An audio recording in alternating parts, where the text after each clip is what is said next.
Teller আসেনি কোনো জায়গায় টেলার? আমাদের এখানে টেলার দরকার। এই যে একটা মেশিন খালি আছে, এই একটা মেশিন খালি, ওটা হইলো ওভারলক, এটা আমি চালাই। যদি টেলার থাকে তাহলে কেউ বলতে পারেন।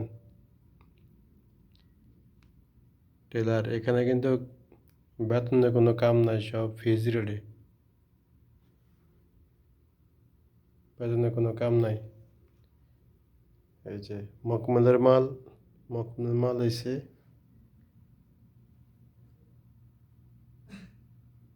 বুঝেন। যদি থাকেন কোনো লোক তাহলে বললেন। এটা হলো সিকুলারিস মার্কেট, দাম্মাম। ওকে, আল্লাহ হাফেজ।